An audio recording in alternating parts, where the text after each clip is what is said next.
Bear Grylls, I think we're going to have a very interesting chat today. We've got so much to talk about. So much to talk about. Like you are. Because mental health, I know, is obviously it's something that I'm deeply passionate about, but it's something that you have to focus on acutely, whether it's you adventuring or if you're setting up a TV show and people are adventuring. Yeah. And obviously you've written this new book, Mind Fuel, which more specifically looks at mental resilience. And I'm intrigued by mental resilience because I never quite know if I'm meant to push myself a bit further to cultivate resilience or if I should be slowing down, being a bit softer to seek peace. I'd never quite know what I'm supposed to be doing. Well, I think there's a balance and a space in life for both, isn't there? You know, it's a bit like going to the gym. You know, when you're in the gym, you train hard and you're sweating. It doesn't mean you want to live 24/7 like that. It'd be exhausting. Then there's a time to come home and take a long, cool shower and have a cup of tea. And I think life is that. I think building mental resilience is like that. It's great equipping ourselves with simple tools that can help us before the storms of life come. But one thing we do know is that the storms always do come in whatever fashion. Sometimes it's something spectacular, huge and terrifying and life-changing. For many people, it's just a day-to-day struggle and battle and grind. But I think being on the front foot in terms of building our mental resilience or positive mental health or mental fitness or whatever we call it is a smart thing. And it's obviously not going to solve everything because life isn't like that. And mental health is much more complex than that. But likewise, going to the gym isn't going to guarantee you're never going to get ill.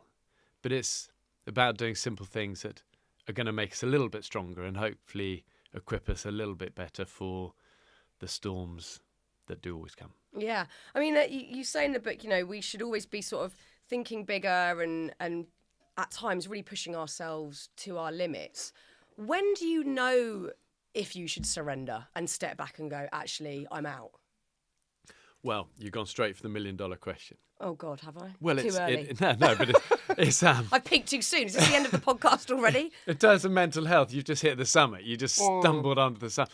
Because that's called the wisdom of life, isn't it? Yeah. And that comes with time and experience, and generally, in my own experience, it comes with failure and figuring and getting it wrong, and sometimes not having a listening ear enough, and sometimes pushing too hard, and sometimes not pushing hard enough, and we learn with experience and through failure where that line is and how to get that balance. But there is always that line, and you should never be like, I mean, I'm always saying to our kids, never give up, never give up. But there's certain things you should give up in. Smoking. Yeah, true. That's probably not a great one. There's always a time where sometimes we need to, there's a different way. We need to hold back. We need to listen. Maybe the world's telling us something. Maybe our bodies are telling us something. And that's just wisdom and experience and having a good instinct. And I always think instinct is the nose of the mind. You know, we've got to listen to it.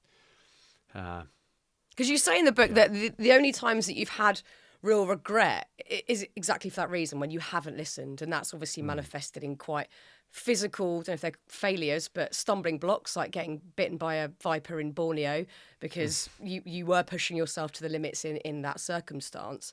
How do you live with regret? How do you sit with it? Well, first of all, I think the wild is always a great teacher, and it's a great sort of metaphor always for life, isn't it? And sometimes you're right, I've been bitten not just by the snakes but by the wild because I haven't listened. And you know, you don't listen to that gut inside at your own peril in life and in relationships and in our dreams and in the wild. And I've definitely been bitten a few times by that, by, you know, not listening. How do you live with regret? I think you've got to try and keep your eyes forward.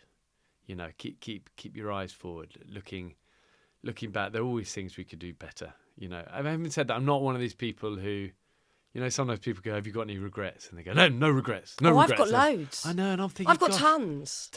Yeah, I've got some that I feel really bad about still as well. Like some I feel complete like acceptance and there's self-compassion, but there's some I feel rotten about, and I think that's completely normal. And good, and it's symbolic of your big heart, and that's okay. I think the thing of no regrets ever. I'm always thinking, gosh, wow, you know, because we've all messed up. We've all hurt people. We've all done things wrong. My regrets are generally about that sort of stuff. But I think a lot of the hard mental struggles people go through is often about looking back too much and beating ourselves up too much about stuff. And you got to try. You know, it's always easy to say it as more than do it, but try and live in that moment to keep your eyes moving forward. And everything's a lesson, and everything hopefully builds us a little bit and makes us stronger. And we got to keep moving forward. And sometimes it's then 3 steps back, but keep your eyes forward and keep getting back up. And you know, I think tentative steps in life are okay, but keep the tentative steps going forward. Yeah, there's some extreme examples that you outline in the book as well, with that mindset of being in the now. And of course, when you're in nature or on a great adventure, you have to be in the now because you need to stay alert and you need to have your ears and all senses ready for whatever's going to come next. And you mentioned someone that I greatly respect, Alex Honnold. I loved the film Free Solo. It terrified me. I felt utterly sick watching it. Like, I was just seeing him scale. Okay, so Alex scales this. It's a vertical. It's just a sheer drop, a vertical cliff that he's scaling without a rope in Yosemite National Park. It's unfathomable. I don't understand. But you say that this was possible because he had this incredible mindset where he's able to oscillate between a sort of pure relaxed state, but also super engaged state. And I don't know if I've ever experienced that. You know, maybe I try and do that when I'm interviewing or doing a job that requires some nerves. I'm not scaling a mountain, but I think I try and land in that place. But it's a really complex mindset to get yourself in there. It's almost paradoxical. So is that one that you get with practice? I mean, I'm not thinking we're all aiming to scale vertical cliffs here, but for other moments in life where we need to be alert but not tense and stressed, we need to be relaxed with it. Wisdom again, isn't it? You know, it's the goal is to find that great state, and I think it does come with practice. That is essentially what mindfulness is trying to practice to be in the present a little bit. And Alex's incredible, you know, feat on El Cap, and you know, won an Oscar for that film. I mean, it's visceral and beautiful and powerful, but was a supreme example of you got to be in the moment. Yeah. You know, and it's that great quote: "The past is history, the future's a mystery, the now is a gift." That's why we call it the present. And I love that, you know, it is the present. It's a great gift. All the great stories, how many great films are there about this? You know, it's like, it's all we have, you know, with the flaws, with the failures, with the struggles, with the everything that comes at us in life. It's what a gift, what a gift. And I think his feat was a supreme example of that. And he's such a lovely guy. And in fact, I've taken him on a Running Wild before. And he was one of our guests on that show, which was an interesting dynamic, because normally, you know, I'm taking these Hollywood folk or sports stars or whatever. They're always rookies in terms of the wild, you know. Yeah. So, but with Alex, obviously, here's a guy who is numero uno, and so I was like, Alex, here's a rope. Yeah, bye. I'm on your shirt tails, brother. You know. And I remember reaching this rock face with him, and it was like, you know, vertical, you know, 100-foot rock face, and I said, Alex, will you? You got to lead on this, you know, and just pick a good route and be gentle. And here we go, we're going up this way, and he grabs a rope, starts up this thing, and then I kind of lose him because he goes over this overhang bit, and I can't see him. And then the rope sort of stops, and nothing happens for about 5 minutes, and I'm like, you know, you all right? And I go, okay, you good? And you go, yeah, all right, but it's just really tricky bit at the moment. I'm thinking, I'm if dead. you think it's tricky. I sort of turned to Munger, the cameraman. Munger was like laughing. I'm going, I'm screwed, you know. Sean, Alex sort of hauling me up this thing. You know? But what I like about Alex as well is that he's the first to say, I struggle living like that when I'm off the rock. And I think a lot of life for us is finding our rock, finding our place where we can be in the moment. And it might be jumping out of a plane for somebody. It might be on a rock face. It might be doing a podcast. It might be riding your motorbike or whatever your thing is, you know. But there is a magic to things that force us to have that focus. And I think a good practice then is to know that feeling and to try and bring it into other areas slowly of our life. But that's hard, isn't it, though? Well, to bring it into the sort of mundane. I think that's really hard, because in the mundane, which we all experience, because there's washing to be done, or there's, you know, kids to ferry about, or whatever's going on, or there's just you got loads of paperwork, whatever it might be.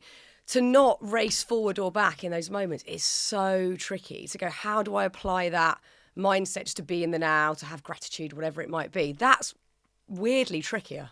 Super hard. And all of us are a massive work in progress. Yeah. But it's it's important in life to know where we're aiming. And I think that is a great goal to have. It's that thing of, it's super hard to get where you want to in life when you know where you're going. It's near impossible if you don't know where you're going. Yeah. It's great to have that goal of like, guys, hold on, just breathe. It's okay. Traffic's bad, but we're super lucky. Kids are at home. They're back from school. They can't wait to see you. Do you want to, whatever the simple things that are, and that's a daily practice. You're obviously incredibly mentally strong because of what you do and what you've learned and what you've just imbibed from being in this line of work. But I don't know. I wouldn't jump to necessarily that conclusion. I think people do jump to that conclusion, and I sit here thinking, well, I don't know. But in what areas do you then struggle? In which areas do you feel... How long have you got for the podcast? Well, I think people need to hear this long list. Well, I'm no different really to anyone else. I have a job that involves adventure and I love and I'm relatively okay at. But, beyond that, everyday life is we all have our stuff we struggle with. I still really struggle with big groups of people. I have done all my life, always quite shy. I mean, I have an older sister who's really extrovert, 8 years older. And always when I was growing up, she'd be like 16. I'd be super shy, sort of 8. She'd be dragging me into a group of that, always smoking and sort of, and then she'd get me to dance like a seal. And I'd be dying inside, but I didn't have the sort of confidence to sort of go, no, So, That's such a great vision. I don't know. Maybe does it come from that? I don't know. But there were a zillion examples like that. Bella, hold on, I'll get my baby brother to come and eat the raw bacon. Watch this, guys. Watch this. It's epic. I'm like, oh, please no. I'll give you 10p. Oh God, okay. And people go, well, no wonder you have a job eating wacky things. But it's not a comfortable place for me. I struggle with the cameras. I really struggle with cameras. Do you really? Really struggle. I would never, ever have guessed that. Just almost the word is hard for me. I really... And in terms of what bit do you not like? I don't like the being camera. seen? I just don't like the camera. I'm really happy. Look at where we are now. I'd be... If you want to really make me happy, let me lie on that grass... With Simon with the your cat. in the sun. He's having a great time. And we're... That's anything with the cameras here. I do it as my job, and kind of get on with it. It's fine. And also, I'm kind of not scared to do the things that I find difficult. I actually think that's not a bad thing in life, and is definitely part of Mind Fuel. Is embrace the uncomfortable, be comfortable with the uncertainty, do the difficult stuff, do it long enough, and we get stronger. I know that, but it doesn't change the fact that it is a tricky, difficult, anxious making place for me. And those who know me and are my close friends know it all too well. And even our camera team, they go, okay, just for good no, if somebody new comes in the camera team, just never say action. Just quietly tell the camera. Is there a code word? Oh, right, let's just keep moving. We just keep moving. And it's always like that, And then it's like I'm just with a bunch of guys and we're out there and we're going this way. Come on, down. You take that one and it's going to be a blast. Here we go. And that's really the spirit of the TV shows I've always done and Running Wild. But it's essentially born out of trying to get away from the cameras. And it's a running joke with the Running Wild crew. It's like, where's he gone? Where have they gone? And then I'm sat with the guests and we're chatting and they go, this is so nice, but it's not on camera, is it? I go, no, but they're catching That's great, yeah. And you get enough of the conversation anyway, but I always think the bulk of it happens when I've successfully managed to evade the crew. It's so funny. I mean, I probably feel similar. I think when I'm doing a podcast, I almost forget that we're even filming it, and I'm more conscious about, oh my God, what opinion should I put forward here, or what story should I tell? But I think I've got a discomfort with sort of presenting in front of a camera because I think, I don't know if that's really me. I don't know if that's... Yeah. And I definitely have the big crowd thing. I'm not good at big parties or any of that, I feel. And my husband's exactly the same, like very anxious about it. I much prefer one-on-one or small groups, and so much nicer. Yeah, but it's interesting how I find it gets worse over the years. Yeah, it does. It absolutely does. I'm really trying to stop this decline because it's a really bad decline. It's like, Yeah. come on, And I know. Shara is great. My wife she's great. She's much more. She loves. I mean, she isn't like a massive part of it. She's much more kind of comfortable with stuff. She's always going like, come on. I mean, I don't actually even broach her now. I said like, come on, we're going. It's fine. Yeah, but it's interesting. But it's not again a happy place, and some people get energy from Mm-hmm. it, don't they? And some people get drained from it. And I've seen that so much in my job as my role as chief scout. We're always going around these huge scout camps, and I love that. It's a wonderful kind of energy from so many of the scouts hearing their stories, doing amazing stuff. But it is also quite I find it quite draining. And it's interesting, whenever I've taken like guests along to come and join me for a day or something, often at the end they go, oh, I'm buzzing. They're like, He-Man, I'm buzzing. The adrenaline, I'll be signing autographs all day and like selfies all day. And I'm like, I'm broken. Yeah, I'm lying on the floor Broken. in a pool of my own blood. And I find it really interesting. Some people sort of get a real... And I kind of wish I was more like that. Yeah, I think it's an extrovert-introvert thing. Like the trait is that, are you drained or are you boosted? And I am absolutely drained. And so you like that? Absolutely drained. Yeah. I can take... I feel very excited being in groups of people, and whether we're discussing something or just having a laugh. But I need absolute solitude to counter it massively. Yeah, good. That's really nice to hear. Yeah, that actually really. We're not alone, heartens me. Bear. We're not alone. There's a very good book on this, and I can't remember what it's called now. But anyway, it sort of affirms the fact that that's okay. It's a thing. It's okay. completely a thing. Do you know what I love about this book? It's a very individual, unique concept in that you've gone through 365 days of a year, but every 2 days, sort of thematically, there's something for us to mull over, but also questions to ask ourselves that I found really interesting as a sort of personal exercise. Like, what is the answer to that question? Do you... Yeah. Is that something that you've sort of implemented into your day over years, that you'll ask yourself questions, challenge yourself, challenge your opinion, challenge your own limits? Questions are really good, aren't they? And actually, we wrote this. We spoke to so many psychologists and psychiatrists and leading mental health experts and stuff. And one of the things that always came back is always put it back then to the reader. And I think that's smart because you talk about something, you say maybe here we go. Going for a walk with a buddy, the healing benefits, the scientific things of actually why this is so good, or whatever we're talking about. But then at the end, just throwing it back, going, do you sometimes avoid spending that good time with a good friend for various reasons? Whenever you put it back to the reader, and it's like, oh gosh, I do probably do that, and it throws it back, and it's always challenging for all of us. But it's only ever meant to be empowering and like, and it's like, maybe. How would it feel to reach out today and ring an old friend and say you miss them? The question's always more powerful than ring an old friend. Yeah. Do you know what I mean? Well, it's having self-awareness, I guess, then, isn't it? And knowing what your own traits are, and I guess what your own limits are, and how far you can push yourself. My brain's jumping all over the shop, but I've just had another thought, and it kind of links to us talking about the introvert-extrovert thing. And I wonder, as you seem to have had a sense of that when you were a kid, I think I probably did as well to an extent. I had a sense that I found big crowds, or I was certainly tired after going to birthday parties, things like that. Yeah. Do you think you kind of lean towards adventure and taking yourself off, imagining quite a lot of the time when you were younger, solo, to get that space, to get away from people? It was totally that. Yeah. It came from two reasons. One is that I used to love doing that with my dad. My late dad had been a commando, Marine, loved all the outdoor stuff, and always my time, it was fighting to get back from school just to be able to go with him, even if the weather was terrible. Just something about sort of being out together, and we'd climb these tiny little things, like 100-foot steep scrambles up these, muddy banks, and you'd always end up wet and covered in mud, and together. And that time with him was really special. And I think subconsciously it was always about just that, the bonds, the togetherness, the laughing, the wind, the rain, the healing nature of all of that. It's all happening accidentally to me as a kid, and I didn't even know it. Yeah. That was one. the other one then was dodging my bossy sister when I was there. And listen, I don't want you to get impressed. My sister and me are super close. So she's one of. I don't want her to listen to this podcast. Yeah, thanks, Bear. I can see the days where Bear. Everyone tells me I'm really bossy. But I think my brother would say exactly the same about me, to be honest. Okay, but so my sister's amazing. But I would definitely always. I quite like just taking myself off down the garden and built an epic tree house.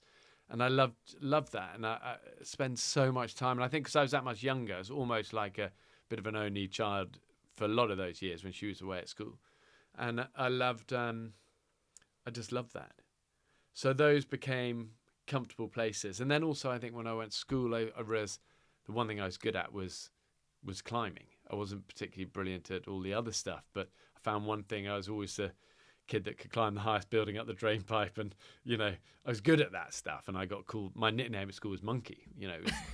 So it's either bear or monkey. Do you know what I mean? The clues were there. So I suppose those were spaces that allowed me to retreat a little bit. Maybe. Yeah, I mean, one of your first major adventures was when you reached the summit of Everest at you're 23. Is that right? Which is no mean feat, and there are incredible risks at play when you do something like that. Do you think you've always been quite good naturally at being able to, I don't know if you sideline the risks, but sort of understand them, but not let them stop you doing what you want to do?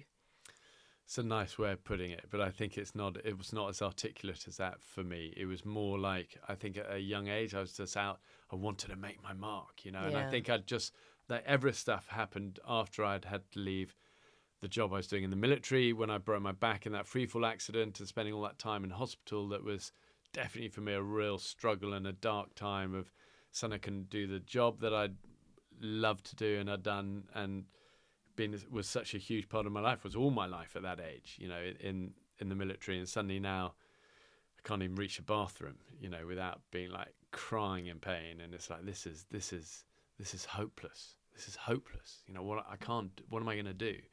And I think coming through, the thing that helped me so much in that hospital was just having a real goal. And even though it was a crazy goal of Everest and it felt like such a distant goal, it was something to hold on to. And I'd had the dream as a really young kid from my dad. I always had a picture of Everest on my wall, and it was just a kind of thing, And in some ways, I wonder if I hadn't had that accident to actually bring this thing into kind of focus of like, that's what I'm gonna reach a bathroom without pain.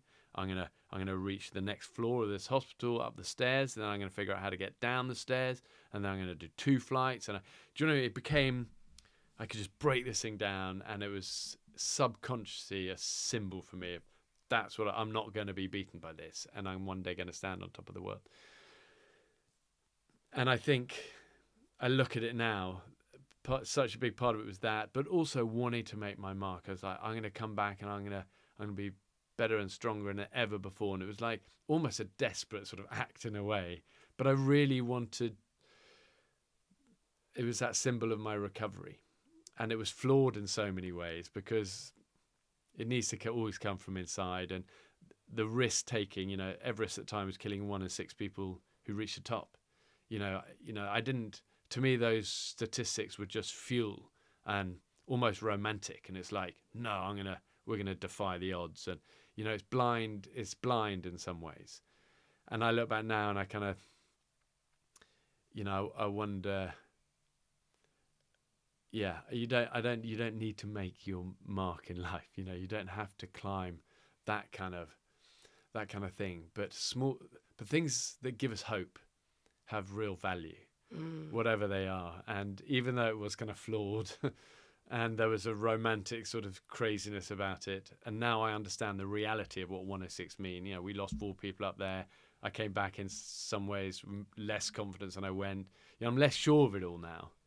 But at the time, it was such a symbol of like, this is what I'm going to do. And it was a bit more blind to the risks, I think. I think most of us absolutely makes sense. And I think probably in our teens and 20s, if you're lucky enough to have kind of grown up without any massive trauma, you are kind of up for trying things and taking risks. And there's certainly things that I did, even like silly things back in the day, that I think I'd never do that now. And I think it does get harder to take risks as you get older. Yeah. And I guess the danger is becoming completely stuck and not taking any risks. And I think it is. It Which just is, of gets course, harder. the greatest risk. Yeah, yeah. Well, it's true. In terms of our life, in terms of our happiness, in terms do of our nothing. relationships, in terms of our aspirations. I go, we as humans are designed to struggle and to fight and to strive. We forget and that. to fail, and the clues all around us in nature. Look what happens to a pond in nature when you dam it up and you stop that water moving. It just gets stagnant. We're designed for the white water and the off the cliffs and creates life and oxygen and power and energy and so we must never lose a risk-taking spirit. I think with wisdom comes an understanding of how to manage risk. You've got to stay alive. You're a mum, you're a dad, you've got a lot to live for. You've got to make smart choices. Or me on Running Wild with his guests, I've got their lives in my hand. You can't don't be a dick. Yeah. Be smart. Keep them alive. Leave the ego behind. Get it right. Yeah. That's a given. But within that, we should never lose our risk-taking, embracing spirit of all in. I find that so liberating, because I can have quite an anxious disposition and think, no, especially, I think since becoming a mum, before in my 20s, I was quite reckless at times in lots of different ways. And I would go all over the shop, all around the world, try new things and do whatever. And since I have kids, I've become very I don't want to, even if it is about travel, I don't want to jet lag them, or what if this happens and that doesn't happen? And I tie myself in knots with what ifs, and then I am static and I don't do anything. Yeah. And I feel really clipped and sometimes edgy and frustrated. And I find it really liberating, you saying, no, we're built for this. We're built for the white waters. And way more than we ever imagined. Yeah. And also with our kids, the kids are you only build your resilience through those times of, you're jet lagged. Yeah. Help your sister still with the cases. Come on, it's okay. You're gonna wake up tomorrow morning. It's I need okay. this bear. Keep speaking. But I do think, I just know tradition is humans. It's how we're at our best. We're best in the struggle. And when we stop pushing ourselves and we stop taking the risk and we stop doing the uncomfortable, we stagnate, and like in nature, nothing stands still. It's either going backwards or it's going forwards. And I think so much of people's anxiety is about change and new things. Yeah. But I'll never forget the words it's written on the barracks of the Commando Training Centre at Lympstone, Royal Marines Base. You walk in, it's written there on the officer's mess as you go in, etched into the wood, comfortable with uncertainty. Powerful words, 3 words, comfortable with uncertainty. It's like, lesson 1 you're going to need to learn here is not how to do press-ups. It's not how to shoot a rifle. It's not. Lesson 1 is embrace that change. Get comfortable with the uncomfortable, with the uncertainty. And most people aren't. And when we are confronted, therefore, with the uncertainty, we panic. Why do we panic? Purely because we're not used to it. Yeah. But when you're used to it, it's a muscle. We train it. We get used to it. Then when you're thrown into a proper storm, that muscle is strong. And it's a daily discipline to do the difficult. I see it all the time. It's the one unifying factor I see on every Running Wild guest I've ever taken. Bear in mind, all these guests, they're top of their game. They're sort of, whether it's as an actor or sports star or musician, they're often top of their game. But the unifying factor is a willingness to make themselves vulnerable and do the uncomfortable. They don't need to come on Running Wild. They don't need to trust me with their lives. They don't need to trust the show with their brand. They're top of their game. They don't need to risk that. But there's a willingness to always do the uncomfortable, embrace that uncertainty. And they love it, and it's what gives a glint in their eye. I mean, we were speaking earlier of Joe, Ronnie, Joe Woods. What's the exact relation? But no, Joe Wood is my husband's. Well, she was his stepmom for a very, very long time. Yeah. So still classed as his stepmom. Yeah. And so Ronnie Woods. Our kids call her Granny Joe. She's Granny Joe in our house. She's a legend. But she's a legend. We were talking about her because she did the island a few years ago. Yeah. And you said to me before we said, you said, I remember Joe coming back. She had a light in her eye. Yeah. And you can't buy it. No. Drugs isn't going to give it to you. Status isn't going to give it to you. Power, money. No, you got to earn it. And she earned it. She earned it a hard way on a month on an island through blood, sweat, tears. Yeah. But there's a power to that. And it's also how we're designed. what happens in those moments, right? It's not just a case of, oh, I was really strong there, that felt good. It feels almost like when you go through uncertainty and you come out the other end, that you discover a new bit of yourself altogether. It's like an expansion, an opening of sorts. Like, oh my God, there's a whole new bit of me I didn't even realise. And again, that is liberating, because sometimes we can get very stuck in, I'm like this is what I do, these are my limits. And actually, that's a load of nonsense. It's a story. It's a story. It's a story we tell ourselves, and we tell the story long enough, it becomes us. Yeah. But life isn't exactly that bit you described, that bit that's liberating and fun. You're creating new neural fibers and muscular fibers and spiritual stuff, and it's that's where life is. Yeah. Okay, so let's think about people out there listening to this who are very fired up by this and thinking, this sounds great. I want that feeling. I want to feel maybe a bit more uncomfortable in situations and learn from that, whatever. There will obviously, of course, be people out there who have experienced trauma in, varying degrees that feels like a real barrier to trying new stuff or doing something again. I've certainly got that. I've talked about it endlessly and without solution, but I find it very challenging to do live radio. I haven't done it for a very long time. It just feels like I can't go there anymore.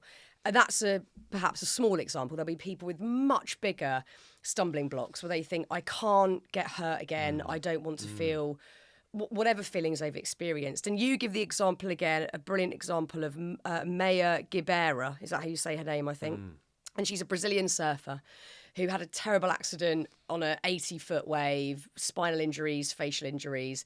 But then somehow, when she recovered, went back out and became the female record breaker, 70-odd foot wave that she surfed impeccably. How do we metaphorically paddle back out? What gets us to that point of, you know what, I can try again? Well, first of all, you will do it on live radio. That's your story. Feel sick about it. It's a story. It's just a story, and that's that's why I say when Everest is a state of mind. We all have them. We all have them, and you're right. We must never belittle the things that because sometimes people face some giants in their life, and those giants, however we see them, they're very real and they're very powerful people, and they can be very scary. Yeah. But all I know is that when the giants come, and we all have them, those green monsters on our back that are kind of difficult, the really scary stuff. When we run, it gets worse. Same in the wild. You run from the wolves, you're dead. Yeah. You're in the water with the sharks, you start panicking, you're food. You got to swim strong, and I think it's the same with life. The only way over our fears, and the only way to that living energy we just be talking about, is always forward, is always towards the difficult stuff. So whether that radio live thing for you or whatever it is, somebody, however big, it doesn't matter what it is. No. And it doesn't matter how big it is. The way over them is to face it and start doing little things towards it. It's like my mother-in-law's riddled with anxiety and a lack of confidence at the moment after COVID, and to many people it's like, it's like, come on, get over it, but for her it's raw and real, and she just goes, come on, I can't do anything. And with her it's like, Vinny, pick up the phone, ring your daughter, ring Shara, tell her you love her. I can't do that. Text her. One word, I love you. 2 small steps. Yeah. Small steps, and that's now moving forward. And it's baby steps for something that's, in the grand scheme, not that big a deal. But we all have things that to us are a big deal. But all I know is when we stop doing them, they get bigger and scarier. And her not texting Shara or ringing Shara or whatever, it just becomes bigger and worse, and then she won't do it for longer. And you've got to try and take just little incremental steps, and it's literally like a muscle. Yeah. It's like our biceps. How do you get your biceps bigger? You work it, you break it down, you feel the pain, you do the difficult, you struggle on that curl, and then you rest. And then the next day it's stronger, and it's the same with doing the stuff. And, for you, for your life, I'm super excited for you when your story, like the surfer. Yeah. The great stories of our time, the great movies, the great books, it will be your triumph. Your Oscar, your Emmy, radio, whatever the equivalent Oh, God. is. You know? Got to start paddling back to Radio 2. But if for no reason apart from, and it's nothing to do with the radio or, No, eventually not winning the at all, radio yeah. Oscar or whatever, that it's not about that. It's about you embracing the part that is primal and is good and thrives and struggles despite our fears. Yeah. And we all have the fears. That's why I find it difficult when people go, "Oh, you're fearless," or "You're so." It's like, no, I'm not riddled with them. You're just good at facing them. But it's okay. Just I know the answer to my fears. Same with skydiving now. So I find after my accident, still horror for me. That roar, the door, and that, terrible. But I know the answer to the fears. You've got to face them. You've got to try and move towards them. And there's a power to embracing the difficult. Yeah. Like I remember reading back in the day, Suzanne Jeffers' Feel the Fear and Do It Anyway, and just going, oh my God, I'm going to have to change so much because I really need to and I did, whilst reading that book, this was probably 15 years ago, I remember reaching out to somebody that I'd found a real sort of barrier with, and it was terrifying, but it actually felt so much better than not reaching out and just sort of sitting there. And I guess we just need to sort of... Is that the case, though? We need to get used to just feeling a bit terrified and a bit scared. But even if it doesn't work, it's better than not doing it. And this is not ridding ourselves of comfort. We have to have both, but it's not just sitting in, I just need to feel comfortable and safe. But it's like the gym. You Yeah, can't be at the gym 24 hours a day. Yeah. You got to do your half an hour and then go and have the cup of tea and get comfortable. Yeah. But you've got to train the uncomfortable part. So important. Talk to me about mentorship, because that's obviously a very important thing in your world, and it's something that I feel has been, I don't know, we've just sort of eradicated it in terms of on a normal societal level. Unless there is a structure in place, like luckily my son has a mentor at school, which has been massively helpful to his development and where he's at. But that, I think, is quite rare. And I've found myself later down the line finding accidentally a mentor who's a friend but has very openly said, I'm willing to mentor you in different ways. And we've got real sort of solid boundaries within that structure of what it means and what I can ask and what I can't, etc. And I feel very lucky to have someone that I can... She's not a therapist, she's just... she's a mentor for me in life, and I feel so grateful that I've got that. I know that was probably an earlier realisation for you because you lost your dad at a very young age and you instantly felt that loss of that guidance and having someone to be able to go to and share your thoughts and your worries. How did you find a mentor down the line, and how do you think we can really implement mentorship in modern life? Gosh. I definitely felt bereft of that mentorship. I think that's probably what I found hardest. Losing my dad was just at a critical age when Shara and me were just getting together, 24, just getting married, starting out on our life. And then Shara's dad died in our first year of marriage. And then 10 weeks later, out of the blue, my dad died. And suddenly it was like year one of marriage, early mid-20s. And it's like the anchors have gone on both of us. And I think, and I was struggling, what am I going to do for work? I'd finished the military stuff. I was scratching around trying to figure out life. And I think that I really missed that time, But then I kind of think, I had it so good for when I was a kid, and it felt so soon to lose it. But I think the great story is it's always 5 minutes too early, isn't it? And you feel that bereft. But actually, the really important stuff you've had it in those young years of love and support and encouragement. And I look back when I was like 8, always like whenever I had bad school reports, my dad never minded. He'd go straight to the effort bit down the bottom. He'd go, look, you smashed it on that. It's the only thing that matters. The rest are details, Be a good friend to people. Have a dream and don't listen to the dream stealers that are going to tell you you're daft. Just you be unashamedly, I'm going to go for that. I'm going to fail often and my effort grade up here is going to stay up there. The rest are detail. And I'd roll my eyes or whatever, But it's so right, And actually he'd equip me with the important stuff. But I definitely, as the years went on, lacking, there's so many times I wanted to say, oh, what do we do here? Or what do we do here? And I think now it's a role, isn't it? As us as parents, you're a wonderful mum, and we've got 3 boys, and it's the most important part of our journeys is trying to pass on the good stuff. I've had a couple of people who've really helped me over the years, but I think so much of the real stuff I've learned just through failure. I really do. I look back and I think, gosh, if I had never gone, that was a really bleak, dark time where I felt, where do I go here, left or right? And I didn't have the answer, and I went the wrong way, and then I went the wrong way again, and then I picked the right way by luck, and then endless sort of crossroads of failures, and get back up and go again, and I do think if you fail enough, you get there. And sometimes this message gets lost on our kids. It gets lost on, I see it with young scouts. Young people are often very averse to the failure because it always makes us vulnerable. But it's the only way to progress. It's that stepping stone, that doorway. We've got to go through it. And sometimes our boys go, "Oh, Papa, you hit gold on that, or you smash." It's like, yeah, but do you know what?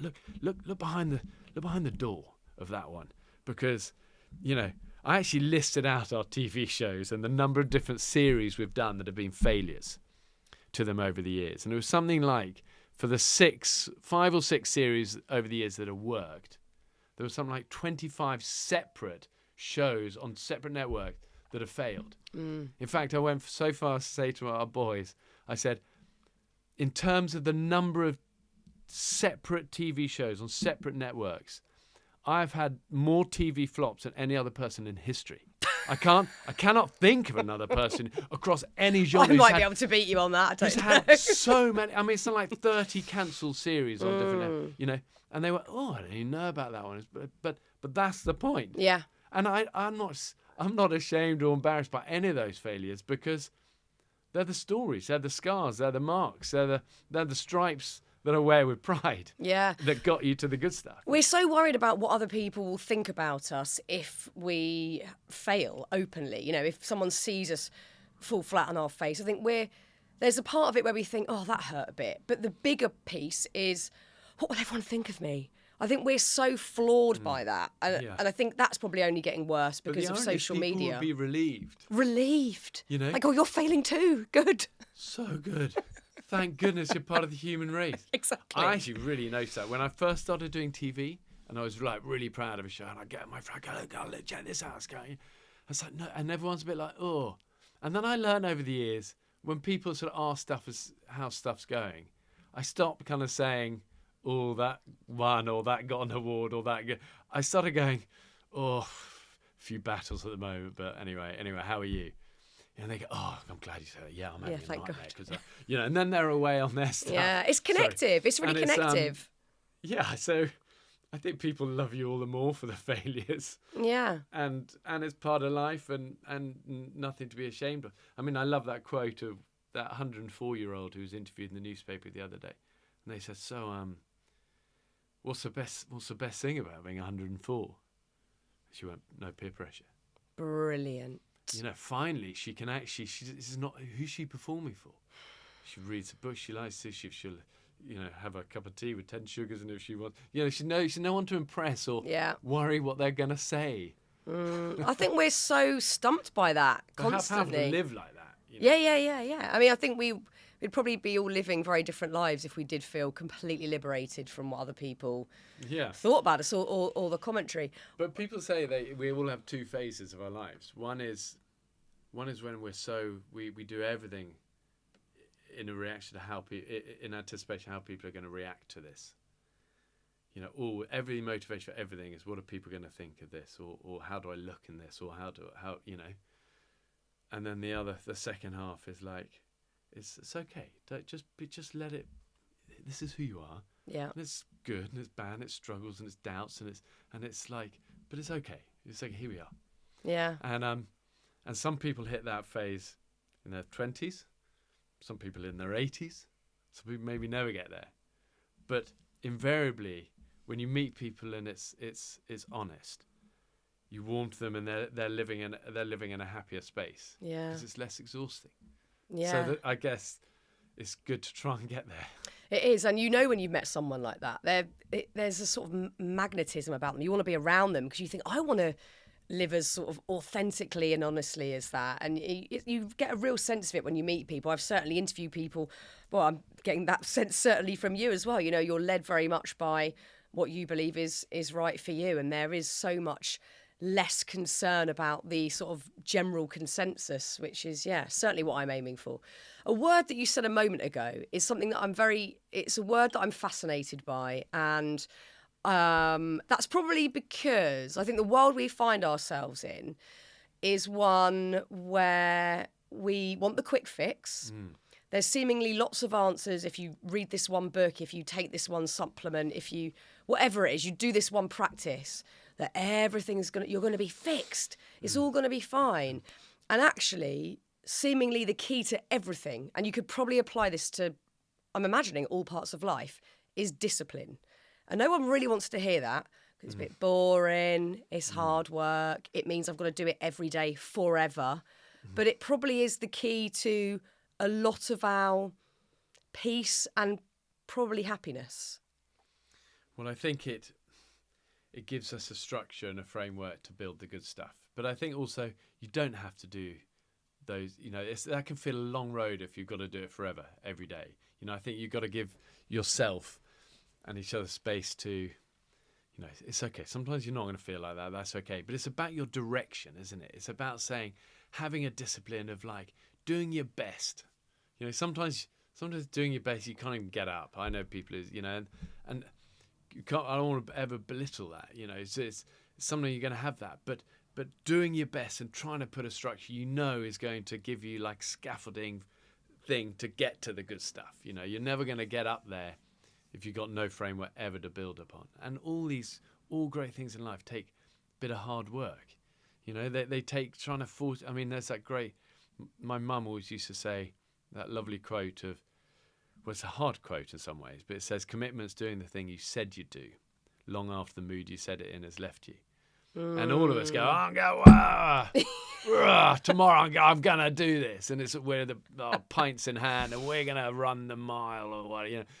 And then, but when 6 a.m., you know, when you don't feel like it, it's where you see what people are made of. And I'm not saying we've always got to be brilliant, because if you're just a total ninja on discipline, it's quite annoying, and quite boring, and quite unhuman, and there's no fragility in it. And life is all about the fragility. But I'm saying trying to build in structure and discipline is a key to all the good stuff. And as you say, it's a boring skeleton upon which all the muscle and the good stuff gets built. I mean, because in the book you talk about optimism as being a habit rather than it being just, you know, that is how you were born, that's your natural sort of state. Is because, again, I think most people listening to this will either have previously found themselves in a bit of a negative loop, or they might be in one now. I've certainly been in that mental state where just everything seems to be going wrong, and you can't see the wood for the trees, and everything just feels a bit bleak.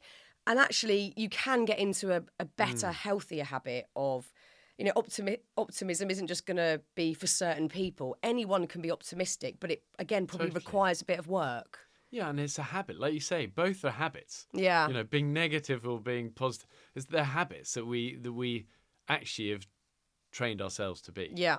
Whether it's the good or the bad, we're responsible for it. And habits, when you form good ones, can feel really clunky to start with, because you're on day 1. Yeah. Well, day 20, it still feel clunky. But that state of mind to actually choose this thing, and before you know it becomes you. And I do think the thing of enthusiasm or positivity is, it's not something you're born with. And, you know, I always remember being told, being the most enthusiastic person you know, and you won't go far wrong. And it was that thing of like, I'm gonna put it on like a t-shirt, like a pair of socks in the morning. I don't feel like it, but I know one thing for certain, the day's going to be better if I tack it like that. And people go, well, why are you enthusiastic? And it's like, well, there's such an easy answer to that. The alternative. The alternative is I'm going to be cynical, I'm going to be bad-tempered, I'm not going to, you know, what. And I think if you put the T-shirt on, that positive habit, whatever it is, put it on long enough, some days you go bare-chested. You know what? Doesn't matter. Whatever. I'm just not doing it.